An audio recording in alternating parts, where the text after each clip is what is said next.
조갑제 TV 시청자 여러분 안녕하십니까. 어제 문재인 대통령은 이효성 씨에게 방송통신위원장 임명장을 수여했습니다. 이 자리에서 이런 당부를 했습니다. 문 대통령이 지난 10년간 우리 사회에서 무너진 것이 많은데 가장 심하고 참담하게 무너진 부분이 우리 방송, 특히 공영방송 쪽이 아닐까 싶다. 지난 정권에서 방송을 정권의 목적에 따라 장악하고자 많은 부작용이 있었는데 이제는 이런 일이 되풀이되지 않아야 한다면서 방송의 독립성을 충분히 보장해주고 언론의 자유가 회복될 수 있도록 방통위원장이 각별히 노력해달라고 당부를 했다고 보도됐습니다. 이에 대해서 이 위원장은 지적한 바를 명심하고 특히 어떤 정권에도 좌우되지 않는 정말 불편부당한 방송을 만들도록 전력을 다하겠다. 이렇게 약속을 했다고 보도되었습니다. 지난 정권에서 방송을 정권의 목적에 따라 장악하고자 많은 부작용이 있었다고 했는데 저는 이 말이 우선 동의할 수가 없습니다.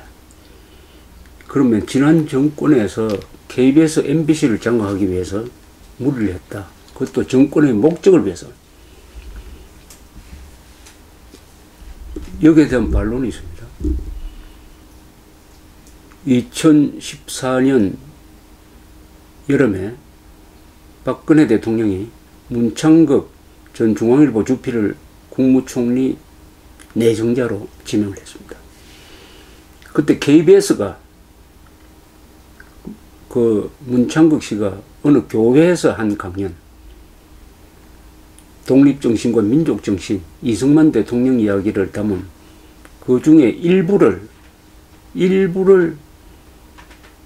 방송하면서 마치 문창극 씨가 친일적 생각을 가지고 있는 것처럼 과장 왜곡 보도를 했습니다.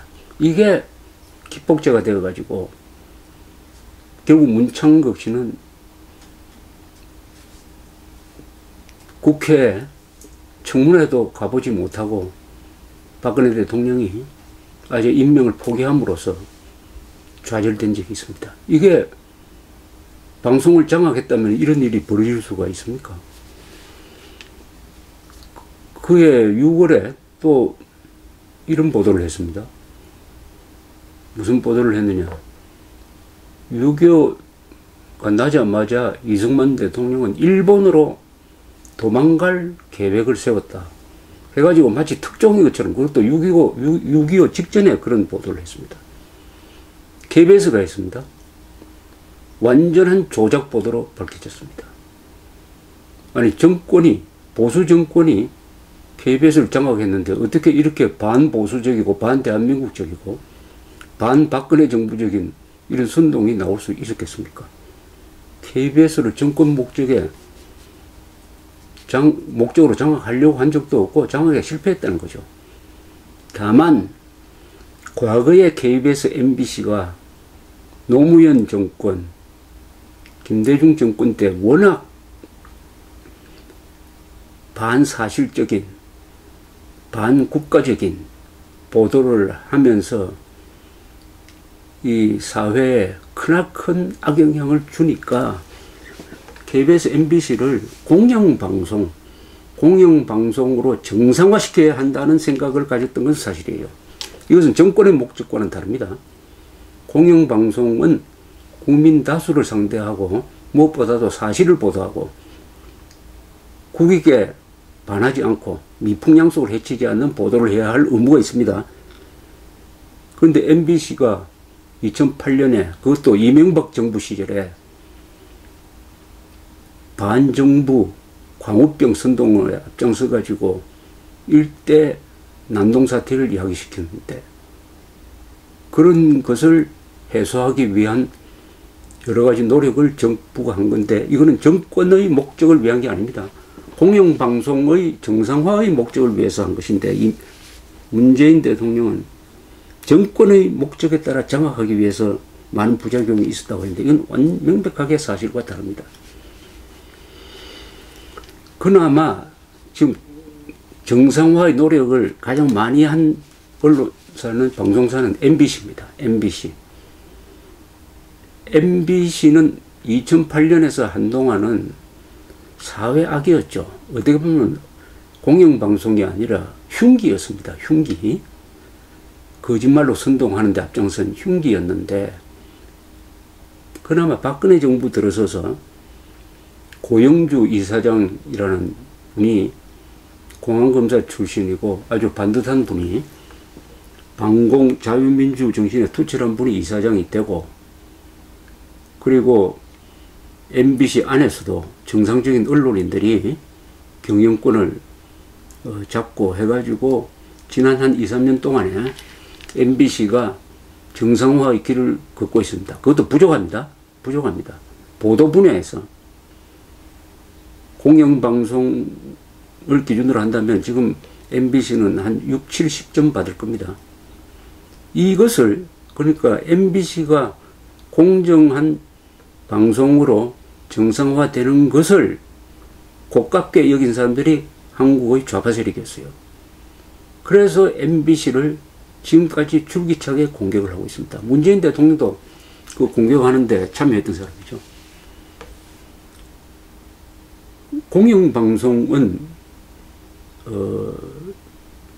국민의 재산을 쓰는, 국민의 재산인 공중파를 쓰는 언론사입니다. 신문사나 이런 데하고 달라요. 국민의 재산인 공중파를 쓰므로 그 보도는 국익과 국민 전체의 양식에 맞아야 됩니다. 그러려면 우선 사실 보도를 해야 됩니다. 두 번째는 그 사실 보도를 하되 공정하게 해야 합니다. 공정하게. 그 다음에 헌법에 맞아야 합니다. 이 세 가지 원칙이 있습니다. 헌법에 맞고 공정하고 사실에 기초해야 돼요. 이것만 지키면은 이게 바로 어느 정권의 영향을 받지 않는 공영방송, 국민의 방송이 되는 것입니다. 그런데 과거에 김대중 노무현 정권 때 KBS, MBC, 특히 노무현 정권 때 어떤 보도를 했습니까? 지금 그러면은 문재인 어제 대통령의 이야기는 이명박, 박근혜 정부 때 공영방송이 정권의 목적에 장악되었고, 그 전 10년, 특히 노무현 정권 5년 때는 공영방송이 제대로 기능을 했다. 과거로 돌아가자는 뜻으로 했을 겁니다. 자신들이 집권했을 때는 공영방송에 어떤 영향도 끼치지 않았으니까 그 시절로 돌아가자. 자, 그 시절로 돌아가면 어떻게 됩니까? 공영방송, KBS, MBC가 그 시절로 돌아가면은, 그러니까 노무현 정권 시절로 돌아가면 어떤 일이 됩니까? 우리 언론사상 가장 큰 오보, 방송사상 가장 큰 오보 중에 하나가 2004년 초에 있었던 노무현 대통령 탄핵 사태입니다. 탄핵 사태를 보도한 KBS와 MBC, SBS의 보도가 어느 정도의 편파적이었느냐 하는 것은 이미 객관적으로 조사된 자료가 있습니다. 그러면 문재인 대통령은 KBS, MBC가 2004년으로 돌아가기를 원한다 로 밖에 해석할 수 없는데, 그럼 그렇게 돌아가면 어떤 보도를 하게 되느냐? 조사가 있습니다. 언론학회가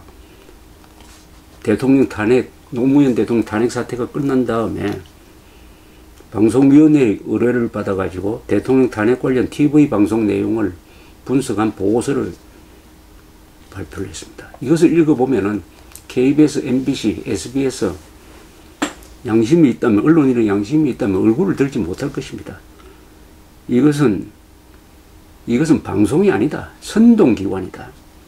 정권의 선동기관이다. 이것은 사회적 독극물이다 라는 생각이 저절로 나게 됩니다. 구체적으로 수치로서 이렇게 지적을 했는데, KBS 부분만 제가 보겠습니다.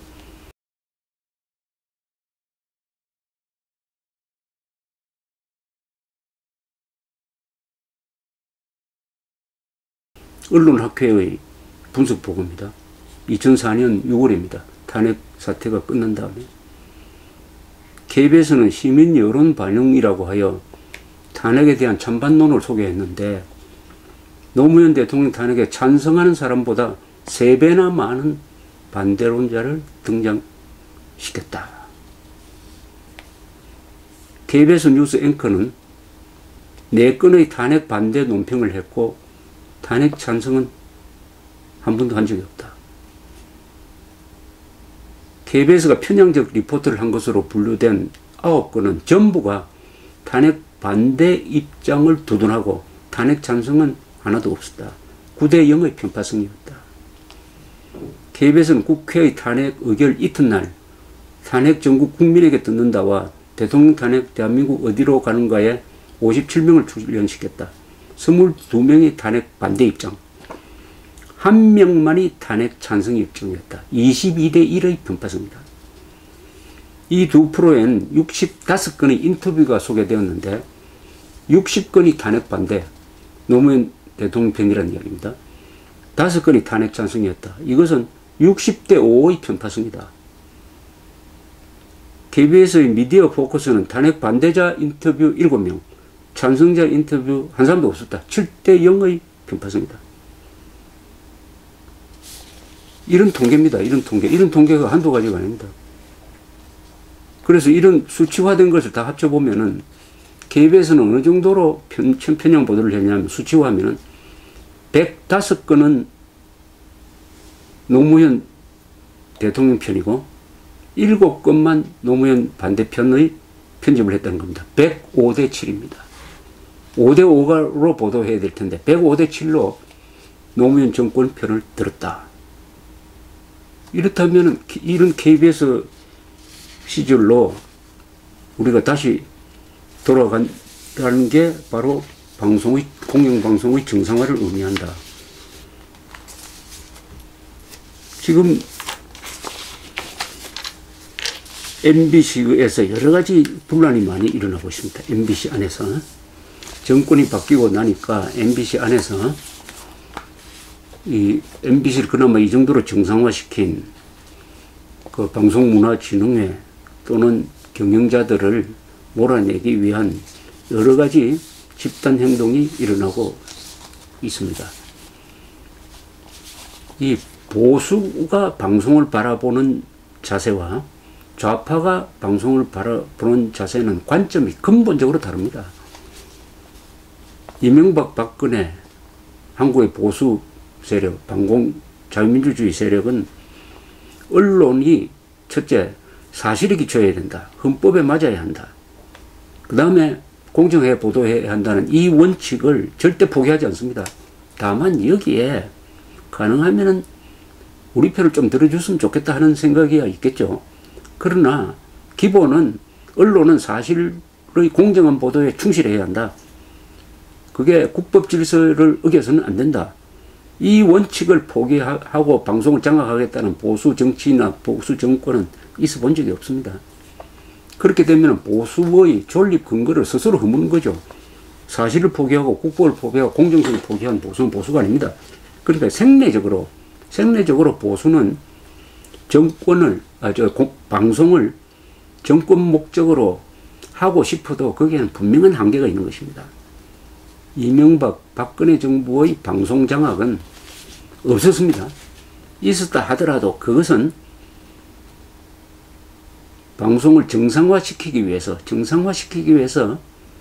정상화시키는데 합당한 사람, 합리적인 사람, 좌파가 아닌 사람, 거짓말쟁이가 아닌 사람, 부패분자가 아닌 사람을 지휘부에 앉혀야 되겠다는 정도의 생각이 있었을 뿐입니다. 그 결과로서 MBC는 상당 부분 정상화되었고 이것은 사실 어떻게 보면 박근혜 정부의 공적입니다. 언론 정책의 공적이에요. 그러면 좌파의 소위 자칭 진보 세력의 언론과는 어떤 것이냐? 좌파 세력은 개혁투쟁론에 물들어 있는 사람들입니다.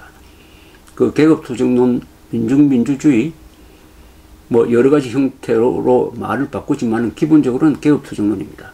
개혁투쟁론에서 언론은 중요합니다. 선전의 도구니까요. 개혁투쟁론자들은 선전 언론을 통해서 권력을 잡고 있다는 겁니다. 그리고 권력을 유지하겠다는 겁니다. 수단입니다. 보수가 보는 언론은 수단이 아니고 하나의 목적이에요. 언론 자유는 모든 자유의 근간이다. 언론 자유가 무너지면 다른 자유 다 무너진다. 언론 자유를 신성한 것으로 보는 것이 보수적 관점이라면 좌파적 관점은 언론을 수단화합니다. 언론을 권력 잡고 유지하는데 하나의 도구로 여깁니다. 따라서 사실을 중요하게 생각하지 않습니다. 사실, 목적을 더 중요하죠. 그 목적을 위해서는 사실을 왜곡할 수 있다. 왜곡을 하더라도 이걸 정의다라고 억지를 부리면서 왜곡을 합니다. 바로 광우병 사태가 그 증거물 아닙니까?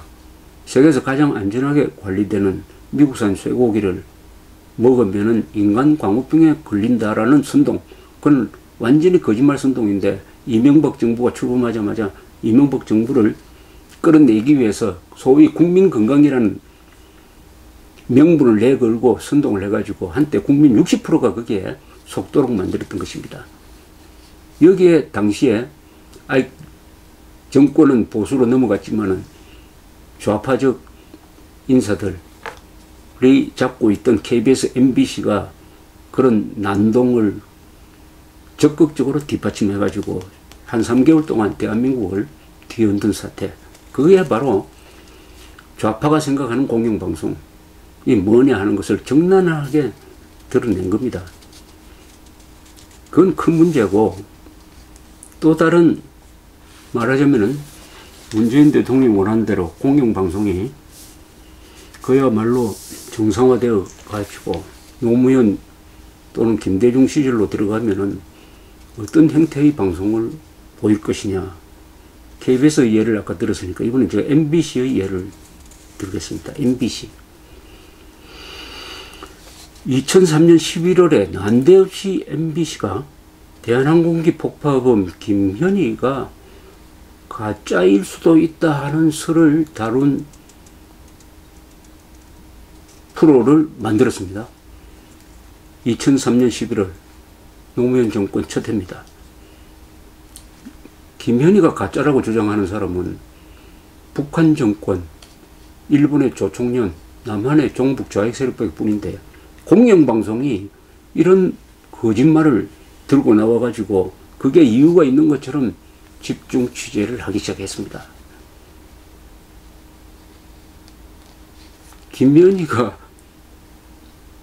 김현희에 대해서는 이미 1심 재판, 2심 재판, 3심 재판에 있어가지고 대법원 재판을 통해서 국가적으로 확인된 사실입니다.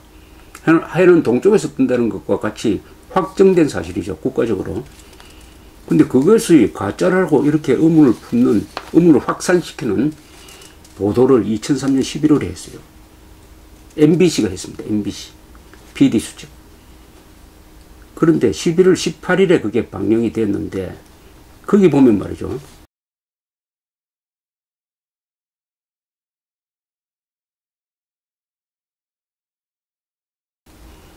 어느 아파트 창문을 보여주면서 여기에 김현희가 산다.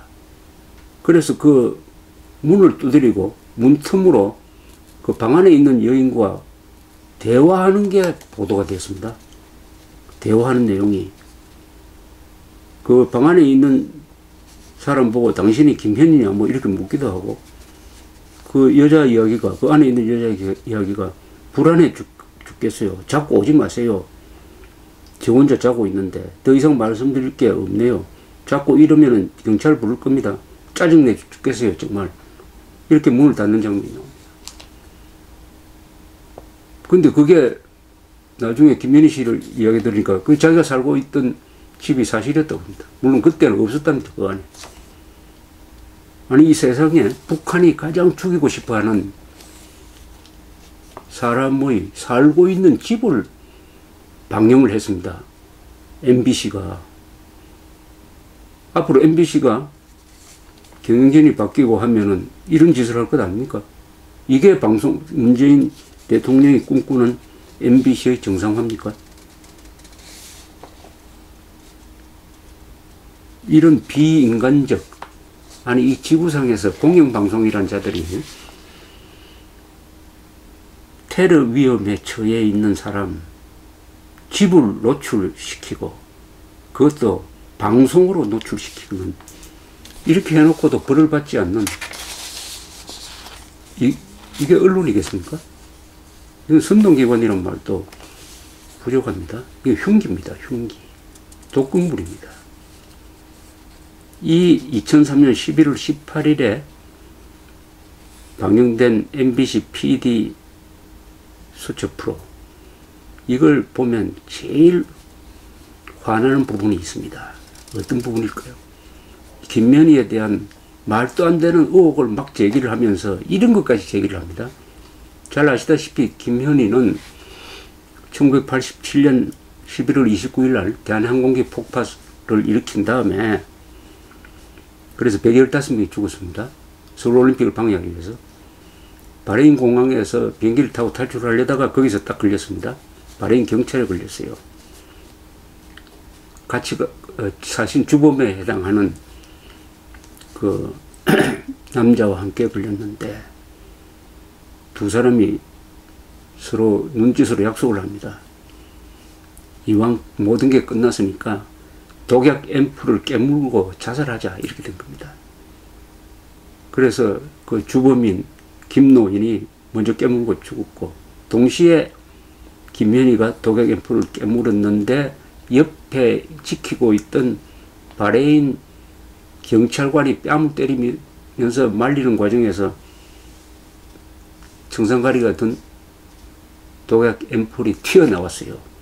일부만 마시게 됐습니다. 그래서 기절해 버렸습니다. 김현희 씨가 기절을 했어요. 병원에 실려가서 다시 살아났습니다. MBC가 어떻게 보도를 하느냐.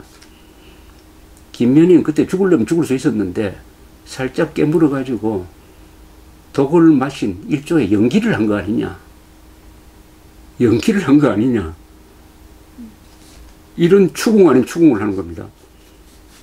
아니 김현희가 죽지 않고 살았기 때문에 이게 북한의 범행이라는 것을 알게 됨으로써 그나마 김정일의 죄악상을 우리가 알게 되었다. 유일한 목격자가 행동자가 살았다. 다행으로 생각해야지. 이게 무슨 김정일 편에서 아쉽게 그때 김현희가 죽었어야 되는데 하는 아쉬움이 있는 것처럼 음도하는 연기를 한 것처럼 보도를 했습니다. 그 다음에 더 우스운 일이 일어납니다. 그 다음에 자 국가정보원이 이거 노무현 정부 시절입니다. 이게 소위 말하는 국정원의 과거사 적폐청산에 이 부분이 꼭 들어가야 된다고 봅니다. 이게 적폐 중에 적폐인데 김현희 사건에 의문이 있다고 국가 예산을 들여서 재조사를 합니다. 아니 김정일도 인정한 사건인데 우리 대법원도 인정한 사건을 재조사를 합니다. 재조사하는 부분에 딱 이걸 조사를 해요. MBC가 문제를 제기한 과연 진짜로 죽으려고 독약 앰플을 깨물었느냐 아니면 쇼하려고 깨물었느냐 이걸 조사를 합니다. 이걸 조사를 하는데 이건 세상에 지구상에서 이런 조사하는 이런 코미디가 연출된 겁니다. 그러면은 MBC가 정상화됐다. 문재인 대통령 기준으로 정상화되면은 이런 보도가 또 안 나오겠습니까? 이번에는 김현희 씨가 정말 괴로워서 또 살겠습니까, 이거? 근데 이 국정원의 이 조사 과정에 나중에 최종 보고서가 나왔습니다. 뭐 김현희는 진짜다, 가짜가 아니다라는 보고서를 낼 수밖에 없는 거 아닙니까? 그런데 태양이 동쪽에서 안 뜨고 서쪽에서 뜬다는 설이 있으니까 이것도 조사를 해봐야 되겠다 해가지고 국가 예산을 썼다고 하는 거 하면은 그것은 그 관련자를 문책해야 되는 거 아닙니까? 적폐청산에 들어가야 된다고 생각합니다. 그런데 어느 정도 조사를 했느냐 하면은 과연 김현희 씨가 앰플을 깨물었느냐, 독약이든 앰플, 청산가리가 든 앰플을 정말 깨물었냐를 확인하기 위해서 바레인 공항경찰관의 목격담 진술을 우선 확보를 했습니다. 공항경찰관이 이렇게 이야기를 합니다. 공항경찰이 앰플이 든 담배를 압수했고 김현희는 그 담배를 공항경찰로부터 빼앗아 필터 부분을 입안에 넣었고 이를 공항경찰들이 저지하였음. 김현희의 몸이 경직돼 소동이 끝난 후 입술에 핏자국이 있었음. 앰플에는 분홍색 가루가 들어있었음. 김현희의 생존 이유는 그녀가 청산가리를 흡입할 때 감시자가 즉시 제지했기 때문일 것임. 인공호흡이 즉시 실시되었음. 마유미의 입은 물로 헹구어졌으며 응급산소가 공급되었음. 이러면은 김현희가 진짜 깨물었다고 믿어야 될 거 아닙니까? 그런데 국정원은 또 더 조사를 합니다. 그럼 몸에서 이 청산가리의 반응이 나와야 될 거 아니냐. 그 조사를 해보니까 바레인 법과학연구소장의 증언을 얻었습니다. 조사를 해보니까 소변에서 청산염 양성 반응이 나왔다. 그러나 위에서는 나오지 않았다. 이러면은 맞다 이렇게 해야 될 텐데 또 이렇게 조사를 합니다. 소변에서는 나왔는데 왜 위에서는 안 나왔느냐, 그거 좀 이상하지 않느냐. 이렇게 해서 국립과학수사연구소의 또 답변을 듣고 하는 이런 쇼를 또 하고, 나중에는 토끼를 실험 동물로 삼아가지고 청산 액화가스 앰플을 먹여서 나중에 조사를 해가지고 과연 청산염이 검출되느냐 검출되지 않느냐 해보니까 심장에서는 검출됐는데 간으로부터는 검출되지 않았다. 이는 기체 상태로 흡입됨으로써 위장이나 간장을 거치지 않고 직접 폐와 심장을 거쳐 체내 각 조직으로 운반되어 치사되었기 때문으로 추정한 바 있다. 이런 걸 지저분한 조사를 한 다음에 결론이 위와 같은 관련자들을 종합 고려할 때 김현희가 음독을 기도한 것은 사실로 판단됨. 이런 결론을 내렸습니다. 여러분, 이 말씀을 들으면 이게 대한민국에서 이런 일이 일어날 수 있다고 보십니까? 이런 일이 일어날 수 있었던 것은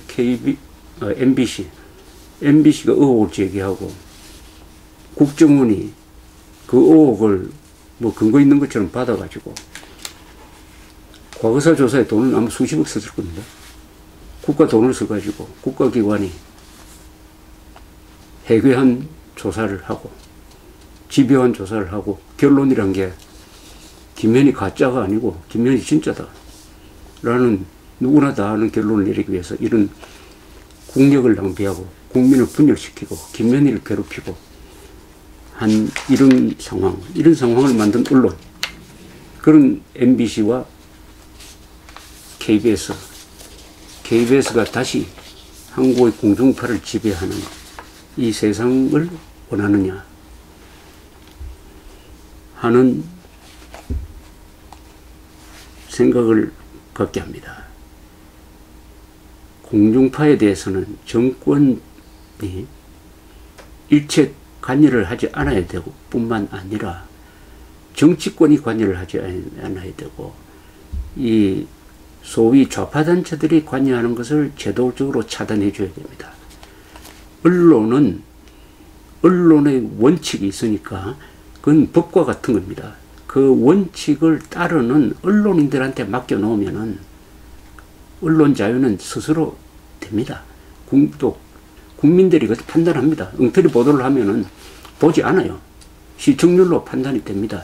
여기에 정권이 개입하고 정치권이 개입하고 소위 여러 단체들이 개입하면은 자연히 언론계 내부에서도 욕심 있는 사람, 권력 좋아하는 사람들이 거기에 눈치를 보게 되고, 거기에 또 이념적 노조가, 좌편향적 이념을 가진 노조가 언론을 수단화해가지고 권력 쟁취, 권력 유지에 기여하려고 하면은 이 공중파는, KBS, MBC는 국민의 방송이 아니라 국민을 해치는 흉기가 될 것입니다. 그렇게 되면 언론 자유의 한 기둥이 무너집니다. 언론 자유가 무너지면 언론 자유를 딛고 있는 정치의 자유, 사상의 자유, 선거의 자유, 사유재산권 행사의 자유 등 모든 자유가 무너지게 되는 것입니다. 한국의 공영방송, 우리가 국민이 지켜야 합니다. 공영방송이 지향하는 사실, 공정한 보도, 헌법적 가치를 우리가 지켜야 합니다. 감사합니다.